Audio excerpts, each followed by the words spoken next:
You will warmly welcome our executive editor of the Conroe Courier and many other things, which hopefully he'll tell you about, Andy DuBois.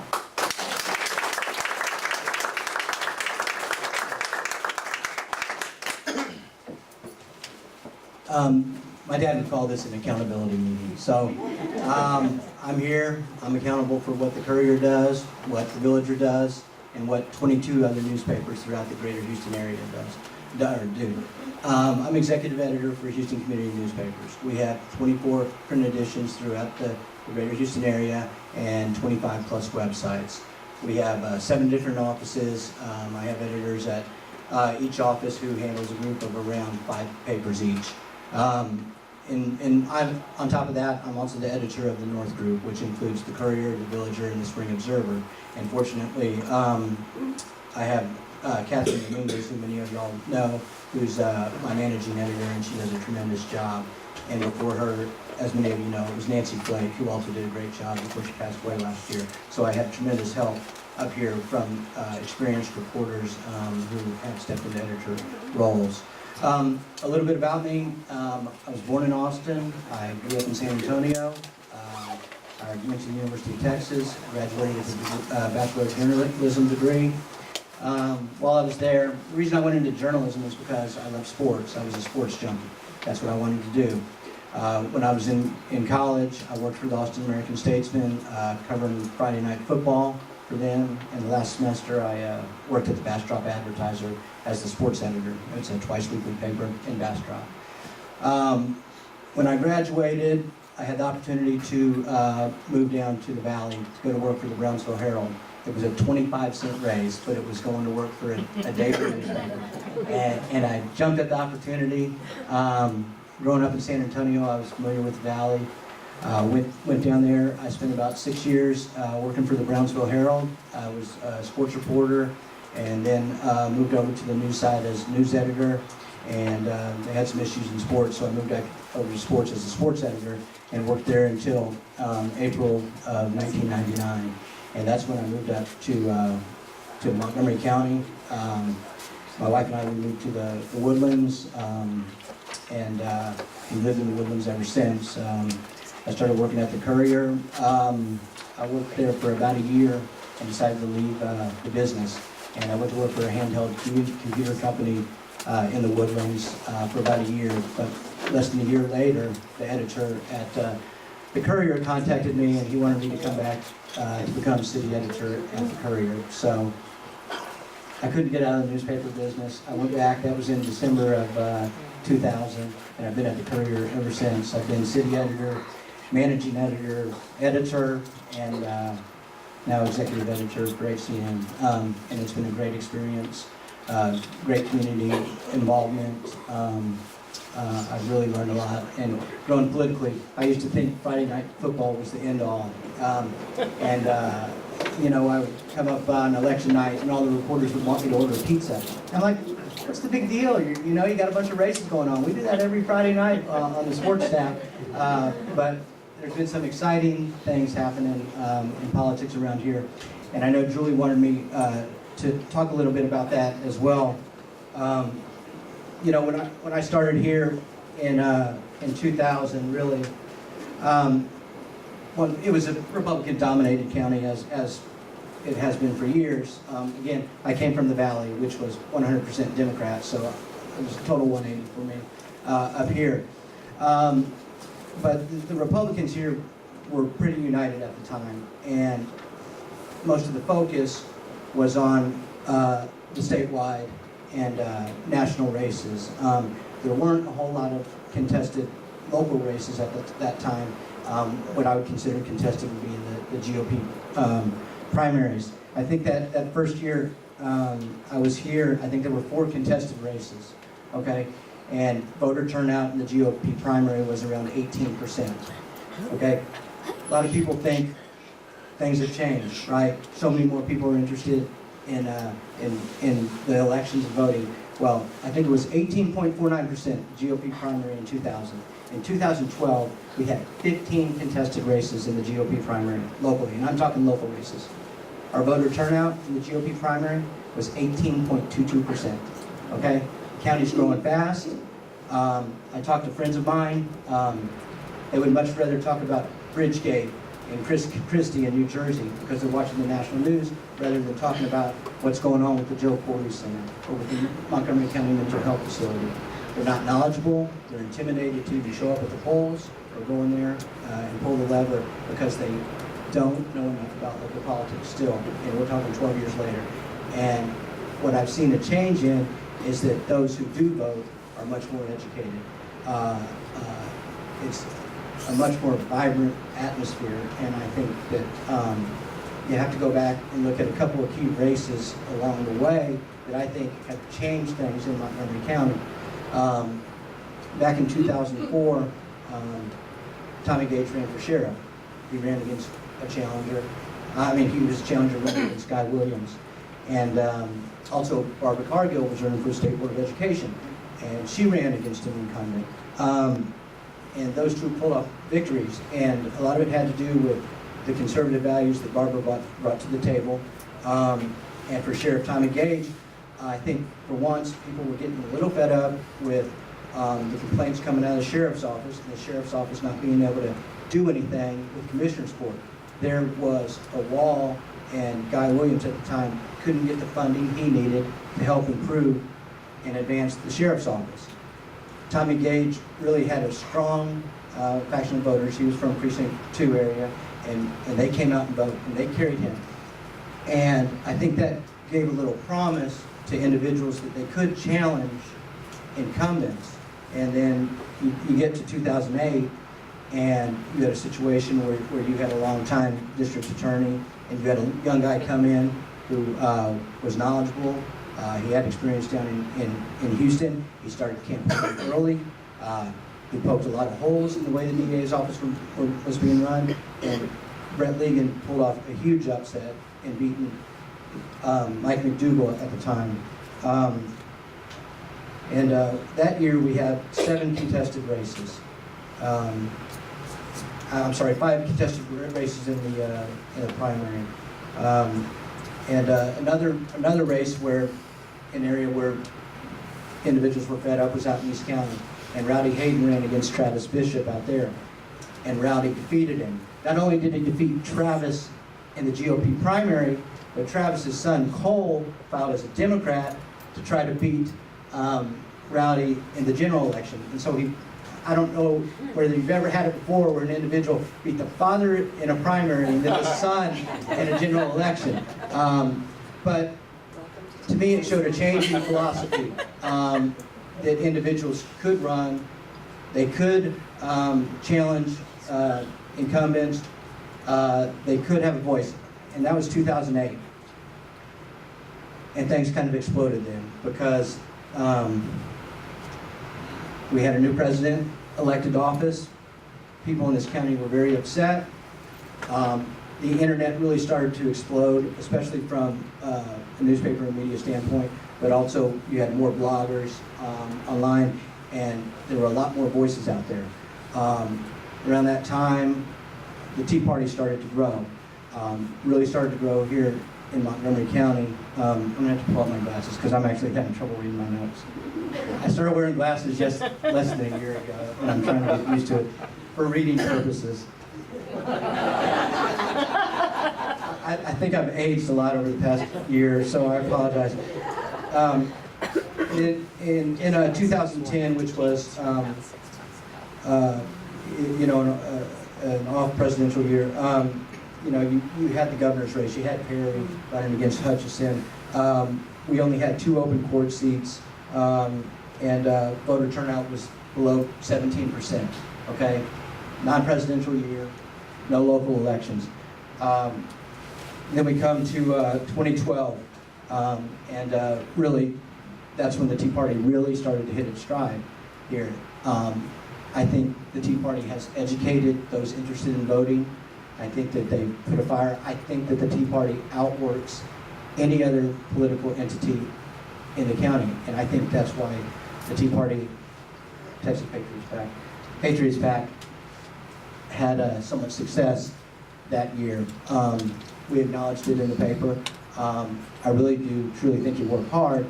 I think what you had a lot of success at is educating and re-educating the dedicated voters.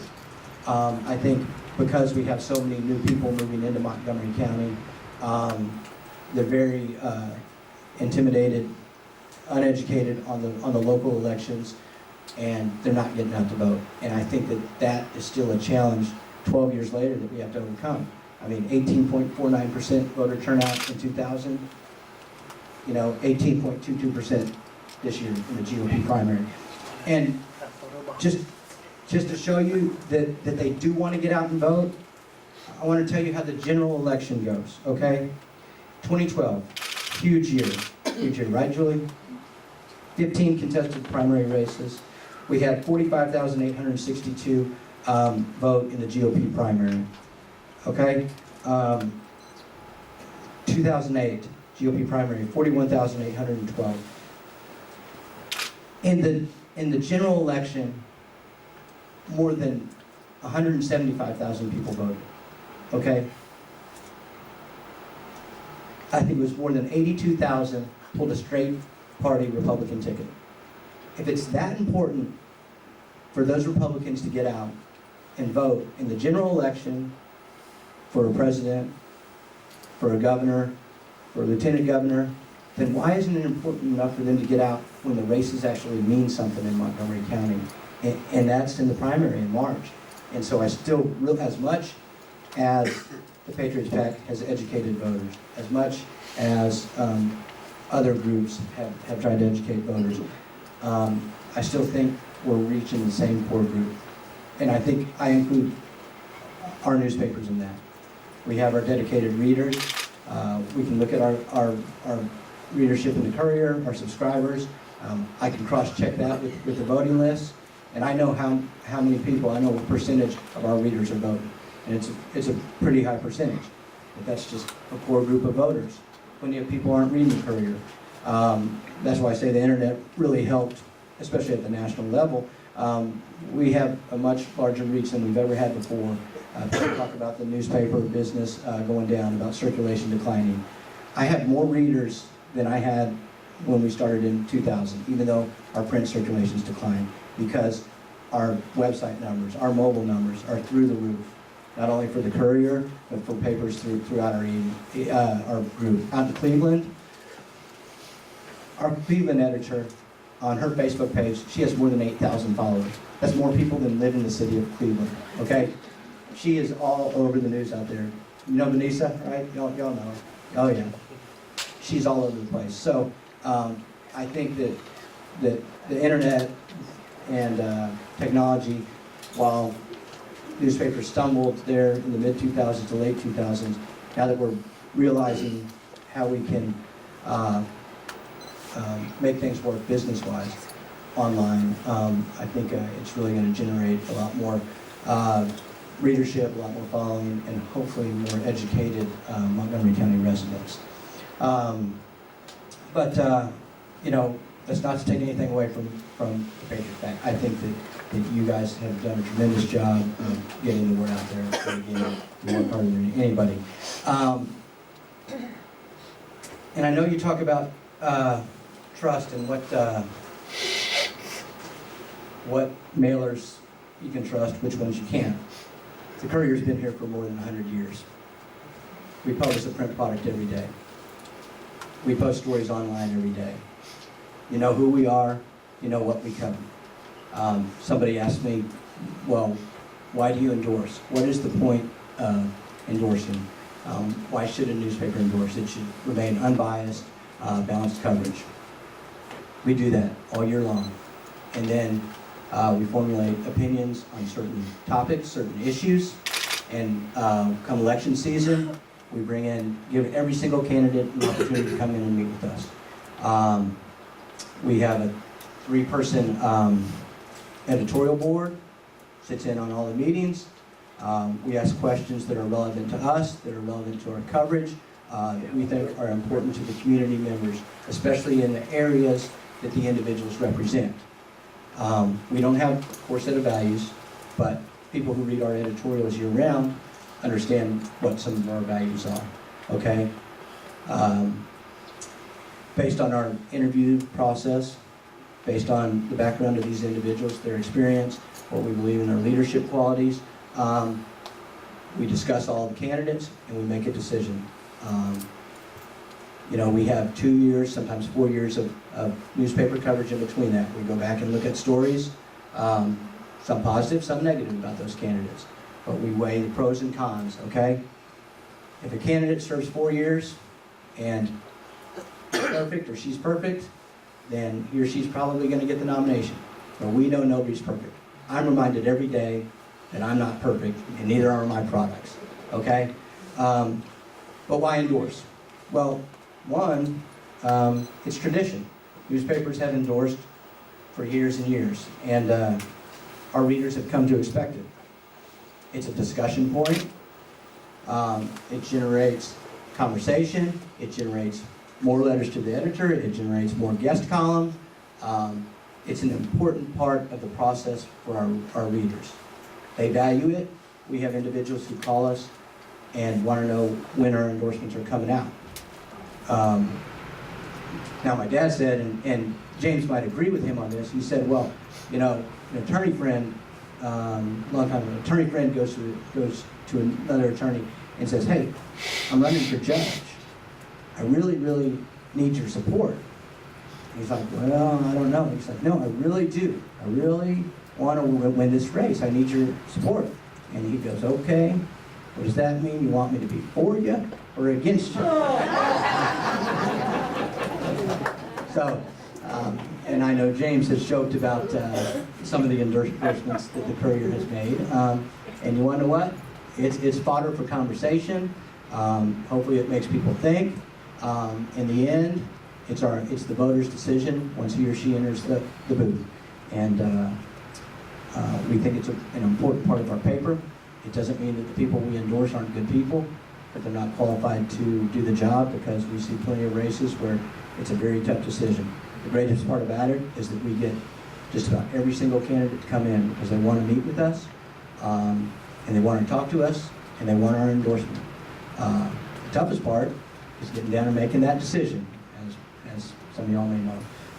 So it's a little bit about my observations of my short history here in Montgomery County politics. I know some of you out there have many more years of knowledge of politics, and that's a little bit about our process. I know Julie wanted me to open it up for questions, and so I'm happy to take questions.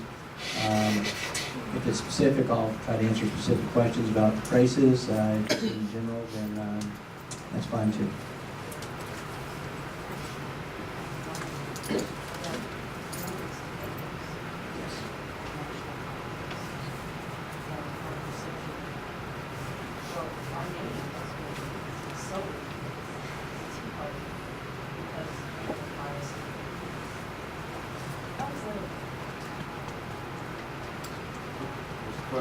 You have to repeat that. She wants to know how it's fair that the Tea Party's name has been sullied in the media, and how is that fair? When you become a successful entity and you gain public awareness, public knowledge, lots of coverage throughout the nation, people are going to focus on the positives and the negatives of an entity. And that coverage may not always be good, some of it may be bad. I mean, even locally, you could question the coverage of recent stories on the Tea Party here in Montgomery County. Is it positive that we have 3 different Tea Parties that maybe didn't see eye to eye in some particular races? And if the Tea Party has a poor set of values, then is it flawed that you have a set of values and 3 different Tea Parties could come up with 3 different candidates to endorse?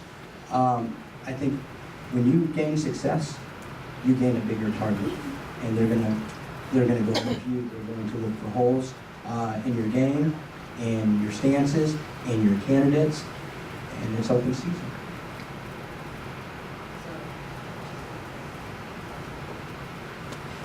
I can speak for our coverage here, and I believe that our coverage has been fair. I don't run those other newspapers, those other media outlets.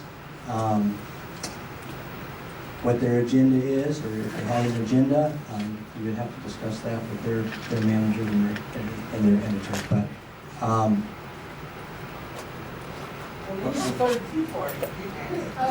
it's the East Montgomery County Tea Party. But I will say that we endorse the same candidate, the Patriots PAC.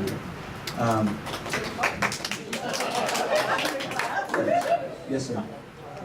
As an editor, particularly with your internet content, what's your take on the FCC wanting to place their employees on your editorial boards to see whether you're covering the right stories and covering them the right way?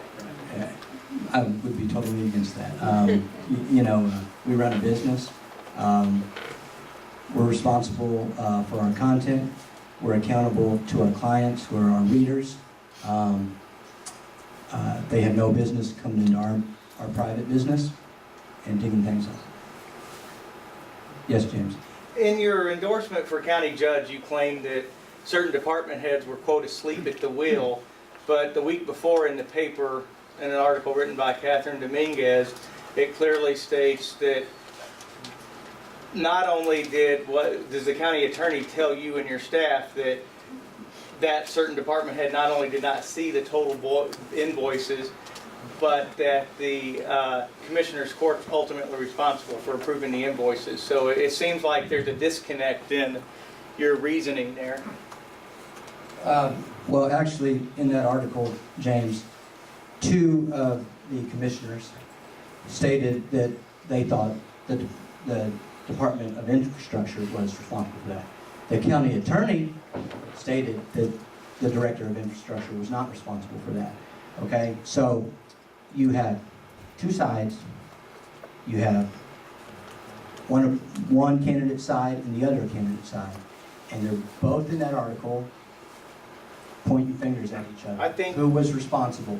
Okay, you have Mike Metter and you have Craig Doyle saying they thought that Mark Bosman's department was responsible for that, and you have the county attorney and Bosma saying no, commissioners signed off on it first. Okay? Well, I can tell you as a leader that I am never going to push the blame down on the people underneath me. If I fail to do my job, it's my fault. And that's how anybody should be in a role of leadership. So if the court was too lazy, and I have caught them not reading documents before myself, shame on them, not shame on the department head. The department heads are not elected officials. They are not there entrusted with the vote of the people. I think there's a big difference between those two types of leadership positions. Right, and And I'm not just saying that because, to be fair disclosure, I am supporting Mark for judge. I know that. We ran a letter to the editor. But my whole Villager this week too. Y'all didn't hear that from me. Your letter's in there. But my whole thing is, it just seems, personally, I'm tired of the whole thing. If this would have never happened, it would have been a lot better for me coming into this brand new. My office's first week I'm in office, FBI comes in, Texas Rangers come in, Brett Ligon. I mean, it was a total, I thought, what the hell did I get myself into? I made a lot more money doing a lot less work. But I love what I do, and I feel like there's a responsibility for the people. I don't have anything personally against any of the individuals that are under scrutiny. But when, the county attorney and other people are telling me, oh my gosh, these things happen, I feel like it just has to be looked at. So, I don't want to be unfair to you. Right. And we don't want to be unfair to anybody. Because I just get I'm so tired of this whole thing. That's why we try to get both sides of the story. And that's why, you say, well, why'd you say this one week and then this the next? Well, we didn't say that. The county attorney said that. But also, two elected officials said something else. Well, there he is, right That's there. right. That's why I pointed at it. Okay? So... And JD, I wasn't even thinking about you being here. We have two sides to it. Yes, Mark. So you got an opinion from one person that was involved, which was Commissioner Metter, because when Brett Ligon stood up, he said he was one of the ones being investigated. Now, I'm pretty sure that you're aware that you have paperwork that Nancy Flake had gotten in the past from open records requests that shows people working on those projects in advance, him being one of them. Have you ever questioned him about that? Working on which projects? The mental health facility. And you have the documents. Yeah, and I don't have the documents. If Nancy had them, she didn't pass them on to me. If Catherine has them, and she's working on the story, that's fine. But I know this. I know that in the April 2013 Commissioners Court meeting, you stated that you presented Allied as I guess, the developer September 28th, I believe it was, right? September 28th. September 28th. No, I didn't. I For the didn't mental present it at health all. facility. There was a purchasing department that presented it. Okay. Yeah, Okay. but September 28th, okay, was for the proposal only, not the contract. Right. Right, for the proposal. Okay, in April 2013, that was 2009, April of 2013, you stated that you told commissioners you became suspicious with the developer of the mental health facility when a request for qualifications was turned around in less than 31 days. Correct? Yes, we did. And And we you were said- told, right. that, Right, and you said that normally takes 5 to 6 months to complete, right? yeah, Okay? It's impossible unless you're working on the project in advance. which Okay. you, right. Okay. September 28th, 2009. Well, let's stop there so I Okay. can address these issues so you carry on, so Okay. people don't get lost in it. Okay. Okay? Fair enough. But we found out that they were copying a facility. They were what? They were copying another facility. Okay. Okay? So that's why they moved quicker on it. Okay? But there's documents that prove out there that they were working months in advance of the purchasing ever going out. Right. And so you said it would take 5 to 6 months, and so what's that? Now my question there is, how come you all didn't look into that? Look into which part? Into the part about them, it's open records requests. Linda Brazil's timesheets were open records. At what point are you saying, why Well- didn't you look into that? Well, your reporter had those a long time ago.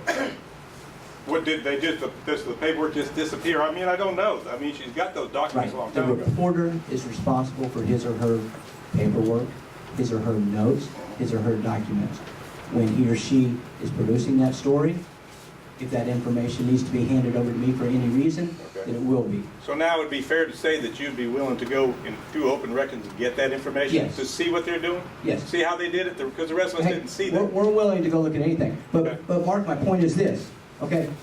You said it would, in 2013, you said there's no way they could finish that project, even get off the ground in 5 to 6 months.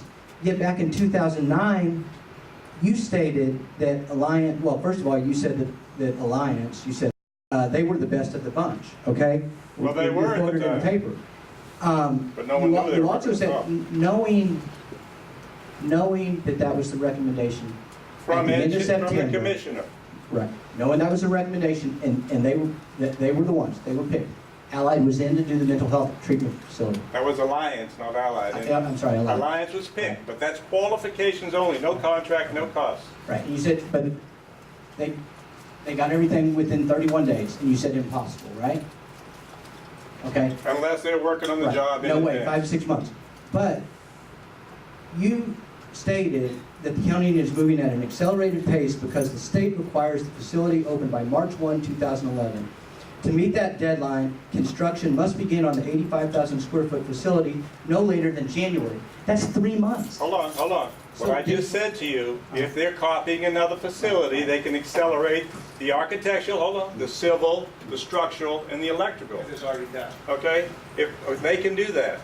But there's no way they could get it done in a month's time. And the fact of the matter is, if you would take the time and go pull the documents, okay, you probably wouldn't made the recommendation you made on the endorsement. 1 month into it, they come back with the full recommendation. Why don't you raise questions then? I mean, you are a higher Well, first, paid can I say something to you? expert. Oh, great, and I Okay. appreciate that. Yeah. But first of all, you make it sound like I made the recommendation, which I didn't. Number two, if you looked at the documents, you would have seen that that thing was deferred by purchasing. Hold on. Purchasing. Well, you left that out. It was deferred. And yet the commissioner made the recommendation. Okay? Now, like I said, if they're copying a facility, they can accelerate a lot of the work being done. So all I'm asking you is to look at the background. I think it's fair. And we looked at the timeline. I know what, you were asked questions about that. But again, with that facility, and right, in the editorial said that commissioners and other department heads were asleep at the wheel, okay? And But we held everybody accountable for lack of oversight on that project. No, you didn't. Yes, we did. If you did, you would have done an investigation on it when I get up there and spoke about it. To bring it up now, and now you just learned, is that if you certainly can copy a project, like I'm saying, you can accelerate. We didn't know what was going on until we just didn't know. Okay, so when you spoke in front of Commissioners Court in April of last year, and you told them that project would take 5 to 6 months, you didn't know at the time that they copied it? I think, did I just say that? I said normal procedure would be 5 to 6 months? Did I not say that? Normal project of that amount of money would take that much. If you're copying it, sure. But what I'm saying is they were working months in advance on it, and no one knew that till after the fact. But then you go to ask people's opinion that, oh, I thought these guys were doing it, when one of them was doing it himself. I'm just asking you to look at it. And we will. And, you know, I have a lot of respect for you, so I don't want to take that away. But I also want to point out that the individuals who were investigated, okay, they're not running for elected office, okay? The individuals who were not investigated, who are not part of any potential civil suit, those are the individuals who are running for office, okay? The individuals running for office are not accused of being in any of these meetings that you're talking about beforehand, okay? Right? Who are you saying? Who are you Well, talking? neither you nor Craig Doyle was part of any criminal investigation. Neither one of you is part of any potential civil suit. That's true. Okay? You were both out of the mix, other than maybe the oversight wasn't there, whether your department was left out of the loop, or cut out of the loop, as you'd say, whether the commissioners weren't doing what they should have been doing. You know, the problem is with the oversight and the trust in allowing one individual on that court to handle such a big project. That's when things can happen that don't need to be happening. So the whole problem for me and for our editorial board was the lack of oversight by everyone involved in that process. Hey, Andy, one thing I just want to say real quick, and it's not in defense of anyone, it's just something for you to kind of understand the mindset. And when I started serving on Commissioner's Court, I had no idea how involved I would become in other departments' issues with judges, issues with employees in other areas, and the whole political side, kind of keeping that separate. One of the things that there was such apprehension from the employees didn't feel like they could stand up and say, I have this concern, or this is happening. It was very militaristic, the style of operations. Any employee issue, any issue of any sort of significance, I have kind of become the de facto come-to representative because they think I'm fair and I'll listen. And so some of that, and you may not see that from the outside, and I certainly didn't see it because you wouldn't really think that. And it's not that any of the individuals serving on court are not approachable, but it was they had been there so long and things were done their way, and everything was kind of predetermined. I mean, you had a couple of commissioners that ran everything, and you didn't cross them. And once I got in, I saw that side of it. So I do think there is a certain fear factor, you know, involved that even I didn't understand coming in. I just wanted to throw that out there. In 2011, Craig Doyle, Judge Alan Sadler, and Ed Reinhardt had enough confidence in Mark Bosma to put him back over more than half the departments as the liaison, okay? 2 individuals voted against that, better in chance. But to say that they didn't have enough confidence in Mark to allow him the ability to come forward, I don't see that. They had every bit of confidence in him. Let me tell you, Doyle did, everyone of them Reinhardt told me, did, and Sadler did. every one of them Okay? told me they'd get rid of Linda Brazil when they saw that we didn't need her anymore. Okay. And it wasn't until I said I'm going to put it on the damn agenda. Andy, will you look into the Andy, will you look into what we talked about? I think that's a fair statement. You know, you got one guy that you went and spoke to who was being investigated, and right, Craig and I weren't. But I think you owe it to everybody to go look to see the track record. It speaks for itself. And this all came after the fact. But those individuals did have confidence in Mark, and I believe they would have listened to him if he had possibly seen something going on beforehand. They had enough respect. I'm not saying that That's right. if you were cut out of the loop, you were cut out of the loop, as you say. But I think based on those individuals' track record, and then Sadler appointed you to the jail expansion committee, I believe, over the past year, and to a budget reduction committee, I believe. I mean, it seems like they have a lot of confidence in you. You're spinning it, Andy. Andy, you're spinning it. Come on. It's your It's opinion. just the way I get it. I see it. I get it. Okay. But even you seeing that, please take the time to look at it. Yes, Mr. Boyd. Thank you very much for being here. I didn't know it was going to turn into a single issue of Bosma, but that's why I'm from Doris. Hey. Let me ask you this. Yes, sir. I'm going to be in Bastrop in the middle of March for the Senate conference over there, and I'm going to go by the newspaper. Can I throw your name out? Sure you can, but I don't know that anybody's still there who was there back then, but sure. Let me tell you, I was going to do it whether you like it or not. Now, I want to ask you about something that I don't know. You talked about the coverage of local issues, and I know I've talked to small town newspapers a lot. They don't have the budget to investigate the report generally. Now, this story about Jenkins and Heath and now Brother Ball's family's coming up. You know, I've got the Houston Press here, which is an investigative reporter, and anybody that wants to take it should really look at this story. And this is what's happened on this voter fraud disposal. With full disclosure, I don't think this should have been convicted, but I think it's so screwed up that it might happen. But look, have you all covered that story and how much, and have you done this? Yes. When did you start reading the Courier and the Villager? Did you start reading it back in 2010 when this was going on? Well, I'll tell you what, During the indictments? every Okay. PAC issue now Yes. that I know you- We covered it. We covered the court cases. We'll continue to cover the court case if Mrs. Doyle goes to trial. If and when Mr. Heath is sentenced, which is why we had the story the other day on the Red 7, because we were trying to find out whether and when Mr. Heath was going to be sentenced. But yes, we did do a number of stories on the background of the Woodlands Road Utility District, how it was formed, yes, what they were trying to accomplish. Press article. No, I did not. All right, well, they've got a general avenue in this thing too, and I'm gonna give you a copy. I really.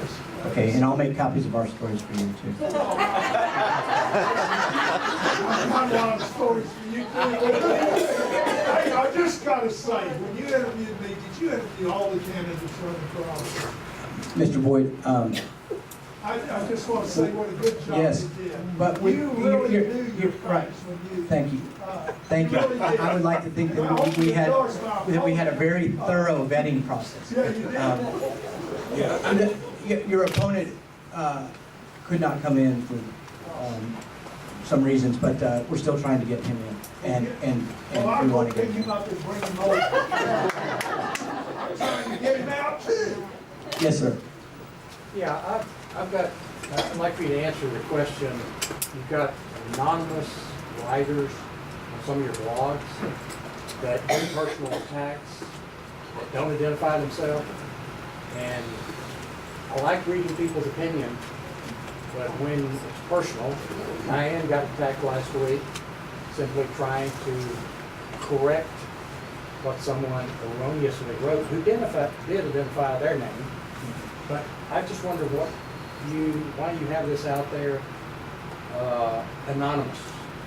Well, anybody who signs up can put in whatever name he or she wants, whatever address he or she wants, whatever email address he or she wants.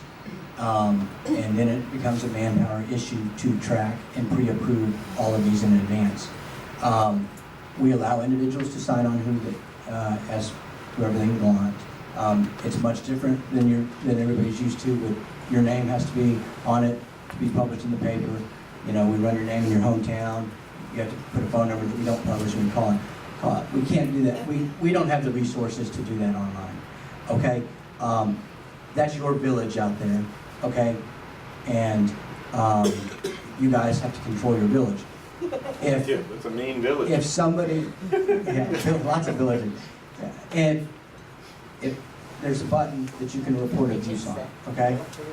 We will take those comments down as soon as possible if they're attacking an individual, if they're racist, if they're derogatory in any way, we'll take it down. We will even ban those individuals if it continues to happen. Just tell me you're not NOMO-JN. That's not you, is it? I do not have a login, okay? And I will not have a login. Again, that's a forum for our readers online, and I don't get involved other than if we need to ban an individual, if we need to take down a post, then the web team or an editor will contact me on one of our 24 papers, and let me tell you, a majority of the comments are on the Courier site and the Cleveland site, okay? And so that's where most of it comes from. But we'll take it down as quickly as possible.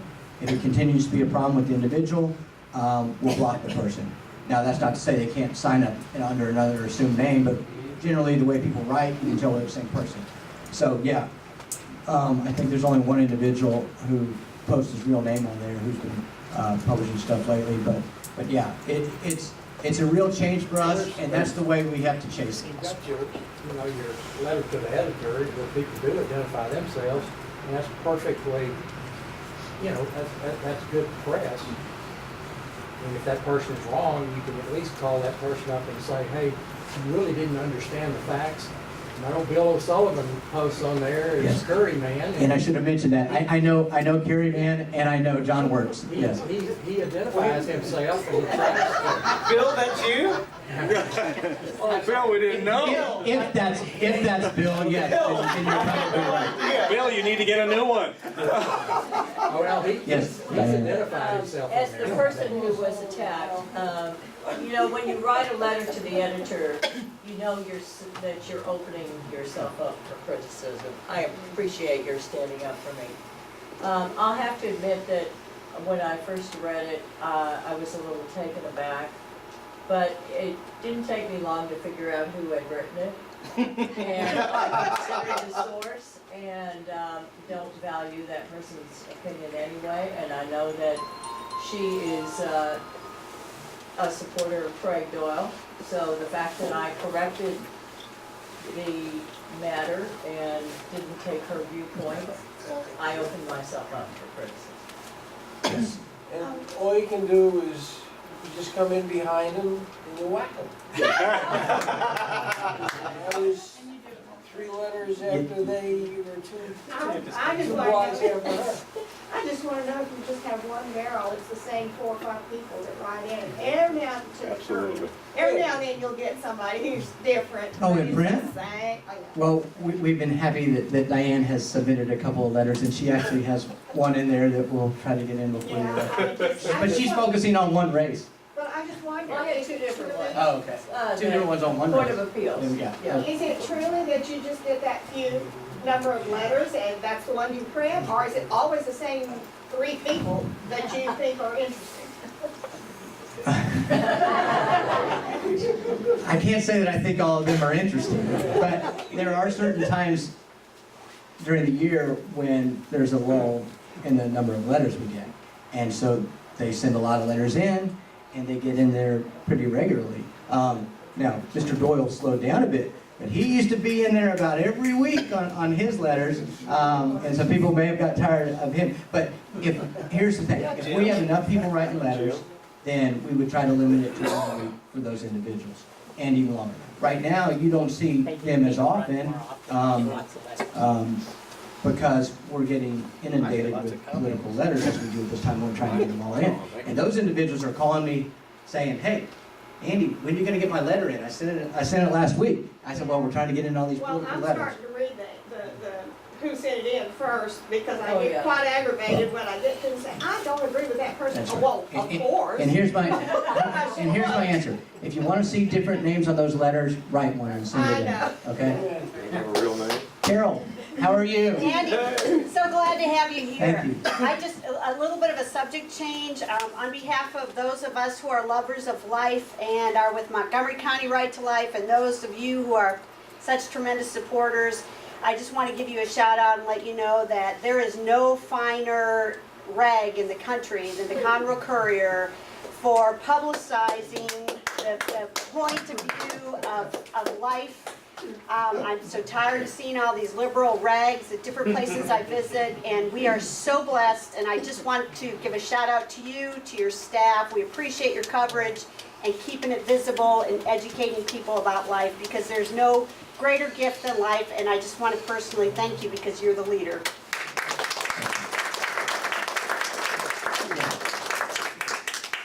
I will vouch that the vetting process is no easy task. They were very thorough and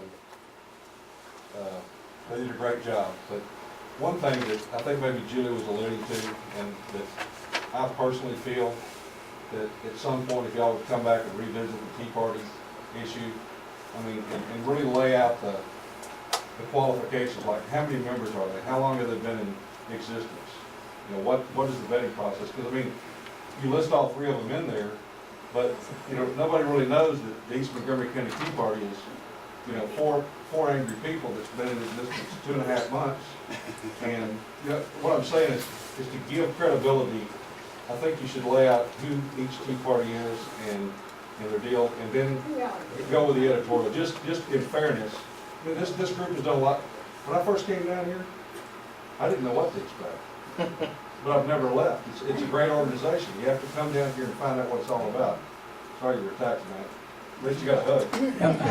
No, that's fine, and Anyway. Mark left. I wish he wouldn't have left, but I have a lot of respect for Mark and the job he's done with the county. But so. anyway, that's something that we'd like to visit with you maybe more about and see if we could shed some positive, or not, I'm not saying anything negative about the other group or whatever. I'd just like to see the layout where people can make an informed decision with the facts.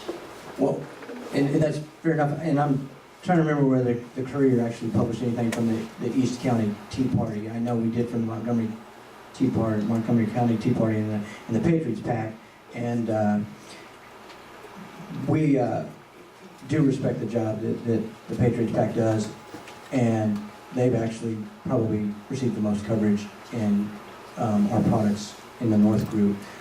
East Montgomery County Observer, I would have to check out there and talk to the editor out there. You know, I teach Julie, our endorsements, it's not my job to get people elected. That's not what we do. We're putting our endorsements out there based on who we believe is the best candidate, based on our interviews, based on our coverage, and then we let the voters make the decision.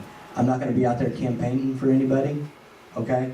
You're not going to see me holding up signs. You're not going to see any signs in my yard. That's it, okay? It's on the editorial page. That's our editorial board, and it's done. We may remind people election day or the day before election day, okay? Teach Julie because their endorsements were all over our paper last year. They were in there more than ours, okay? They can buy ads and put them in there. And she got front page coverage, I think, of her endorsements this year, right? Our editorial board, it was on page 4, okay? I think we were more than fair in presenting all sides, even those entities that endorse and where their endorsements may be different than ours. It's not our job to try to push down other individuals and their views, and that's why the opinion pages are open to everybody. Yes, Glenn? Andy, on the February 20th editorial, you listed a number of things in there that were problems associated with the Commissioner's Court oversight that dated back as far as 2006, whenever all this building started. And it occurred to me as I read these that that type of behavior in the corporate world would have gotten people terminated with cause, ineligible for rehire. And then to see it characterized as missteps, when, on my personal opinion, I would characterize it as the figurative rape and pillage of the taxpayer. And I'm wondering, how did the editorial board come up with such a terminology as missteps that would have gotten those of us in the corporate world terminated? Well, certainly we disagreed with the use of COOs to fund road projects that were voted down by the voters. Again, getting back to the mental health treatment facility and the Joe Coy detention center, everybody's pointing fingers at each other. So the individuals who were believed to be responsible and accountable for that, on the civil side now, but who were no billed on the criminal side, those individuals aren't the ones running for office. Okay, so take that aside, take that out. You have to weigh the pros and cons over 12 years of service as county commissioner, and then a number of years after that. You have to weigh the pros and cons. An individual has served the county for a quarter century. And you make a decision on that, and it's tough. So I don't know that an individual would be fired from every job for making a mistake, but certainly we called them out on some issues that we felt like needed a change, or a little bit of a change in philosophy, and we'll see what happens. I disagree with the term missteps. Hey, Andy?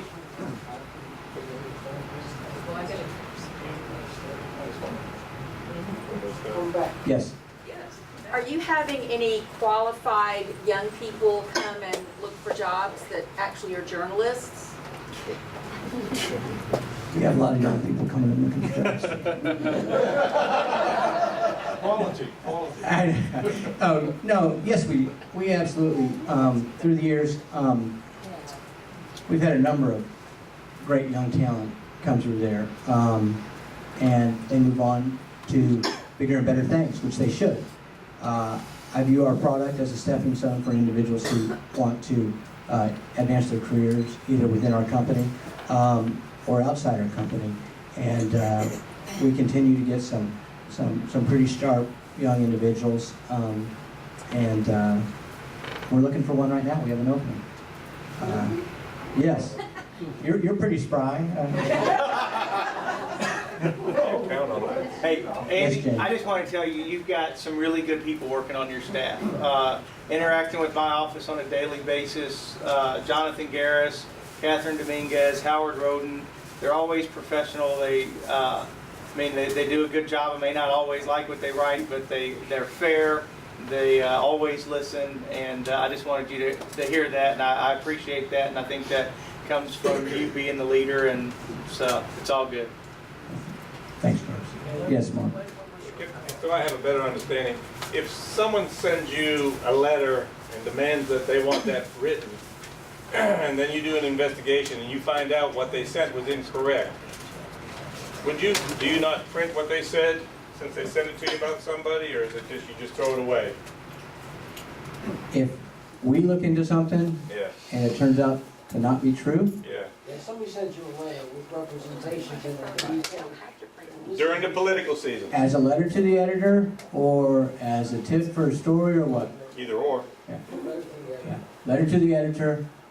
We certainly try to eliminate letters that have allegations that we have not checked out. So, But what if you checked them out and you realized the allegations were incorrect?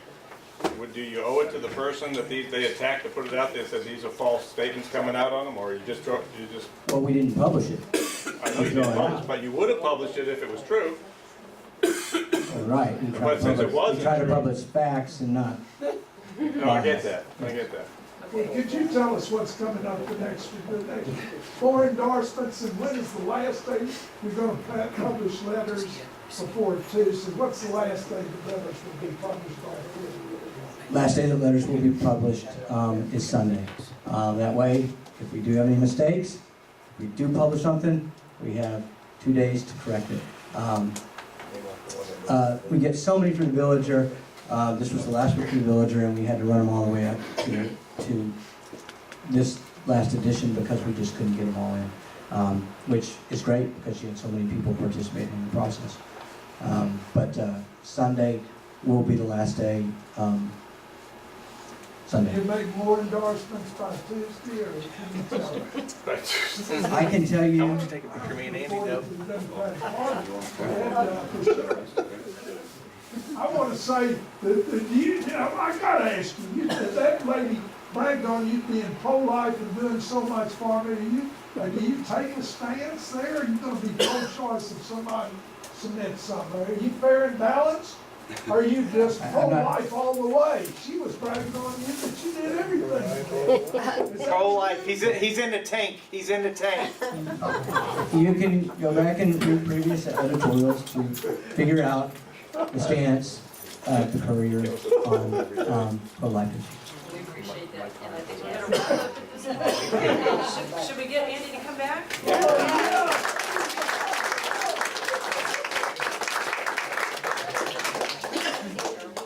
Oh, it was great. Everything I expected. You know, it's a tough process, and you know, political endorsements are the toughest part. Actually making them and writing them, because certainly you're going to make people happy, but you're also going to upset people. And we respect everybody who runs for office. We think they put their neck out there. They're open to criticism, and most of them are pretty darn good people. It makes it real tough. Thanks.